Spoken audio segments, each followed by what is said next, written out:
Mon Sacha, j'ai des problèmes. Mon équipe, 4. Ouais. 4, mon équipe, je lui ai demandé de me sortir un peu tous les problèmes qu'il y avait dans l'équipe. Ouais. Et puis ils m'ont sorti des problèmes en fait.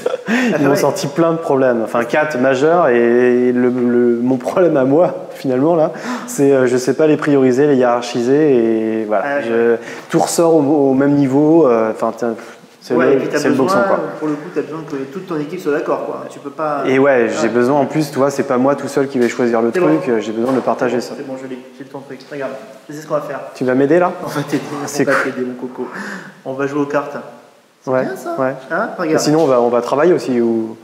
Non, on va jouer aux cartes. Ok, allez, explique-moi. Je suis tout oui. T'es tout oreille? Ouais. Écoute-moi bien. On va jouer aux cartes, on va utiliser un jeu qu'on utilise dans la gestion des projets agiles. Hein, ok, ça s'appelle un jeu de planning poker. D'accord. Mais nous, on l'utilise pour pondérer finalement n'importe quel élément. Ouais. Alors le jeu, le voilà. Hop. 1, voilà. 1, 2, 3, 5, 8, 13, 20. Ouais, déjà, moi, ça me coupe le sifflet. C'est une suite de Fido Dido. D'accord. Hein je sais pas. Non, c'est une suite de Fibonacci. C'est un mathématicien. Et globalement, tu vois, c'est à chaque fois, tu additionnes le chiffre avant. 1 plus 2, ça fait 3. Ok. Ça fait 5. Ouais, je crois avoir compris. T'as compris? Ouais. Tu me suis là? Ouais, je te suis, ouais. L'idée, c'est qu'on ait des écarts entre les cartes assez significatifs. Ouais. Puisqu'on est là pour estimer des éléments, on a besoin d'avoir assez d'écarts pour pouvoir justement avoir des choses qui se dégagent par rapport aux autres. Donc l'idée, c'est d'utiliser ce jeu-là. Et qu'on va, avec ce jeu, grâce à ce jeu-là, on va pondérer tes éléments, on va leur donner une note, et puis après, finalement, on va pouvoir les positionner les uns par rapport aux autres. Et le prioritaire, il va ressortir naturellement. Ça marche? On n'est que tous les deux, mais imaginons qu'on soit 3, par exemple. Hein. Imaginons on a Jean-Paul.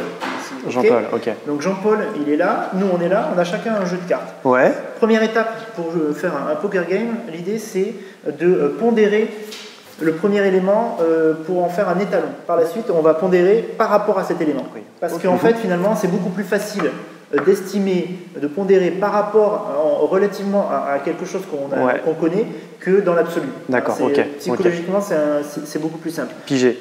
Prenons par exemple le problème 1, problème assez simple, assez basique. On lui attribue une note de façon collégiale. D'accord. C'est pas très compliqué. Mettons 3, ça te va? Ouais. Si on lui dit 3. D'accord. Allez, je note directement sur mon petit problème 3. Donc ça va être notre référence, ok? Les éléments suivants, on va les évaluer par rapport à ce 3-là. Voilà. Soit c'est plus compliqué, ce sera plus que 3.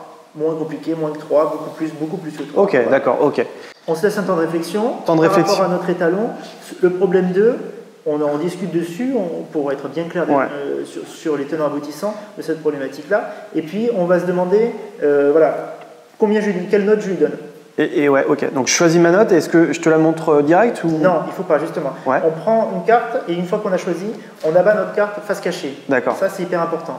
Pourquoi? Parce que globalement, dans un groupe, tu as toujours tendance à t'influencer les uns les autres. Ouais, d'accord. D'autant plus si tu as quelqu'un de hiérarchique, les gens vont avoir tendance à s'aligner sur le hiérarchique. Donc c'est important de choisir sa carte et par contre, vraiment la montrer tous en même temps. En fait, tous en même temps. Tu la bas face cachée et comme ça, tout le monde la retourne en même temps et on n'a pas la possibilité de s'influencer. Ok, d'accord. Bon, on fait celui-là. Le problème 2. Ok. Jean-Paul, il a abattu sa carte. Ouais. À toi, 1, 2, 3. Ça marche. Donc là, on voit, le but du jeu, bien sûr, c'est que tout le monde soit d'accord. C'est ça un peu l'intérêt de ce jeu. Donc, le but du jeu, c'est que tout le monde soit d'accord et qu'on converge vers une valeur commune.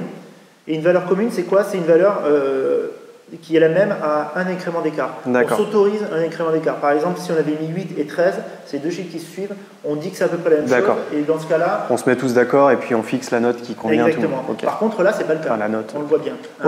Donc là, clairement, on n'est pas sur les mêmes valeurs. On a 5, on a 13. Donc, celui qui a donné l'élément le plus faible et celui qui a pondéré l'élément le plus fort vont discuter, échanger leurs arguments, comprendre pourquoi cette notation et on recommence, on itère jusqu'à ce qu'on converge vers une valeur commune. Donc là, à la lumière de cette argumentation-là, chacun va revoter en son âme et conscience. Et on va... Et toujours pareil, au top, voilà. On abat nos cartes face cachée, on retourne à 3. Voilà. Et là, on est tous d'accord. Influencer les uns les autres. et on a bien compris qu'il fallait converger vers une valeur commune. Donc là, le but du jeu, c'est toujours marquer sur le post-it, puisqu'on a identifié nos problèmes sur post-it, marquer le poids, c'est ça? Exactement. Donc là, on marque 8, ça c'est le poids, voilà, qu'on attribue à cet élément-là. Alors voilà, on a 3, ici, ça a été pondéré à 8, ici, de la même façon, c'est pondéré à 8. Et ici, c'est 13. Donc voilà, tu vois que clairement, il y a un problème qui se dégage, qui est plus prioritaire. Ok, et en plus, c'est pas ce que j'aurais éventuellement imaginé au départ.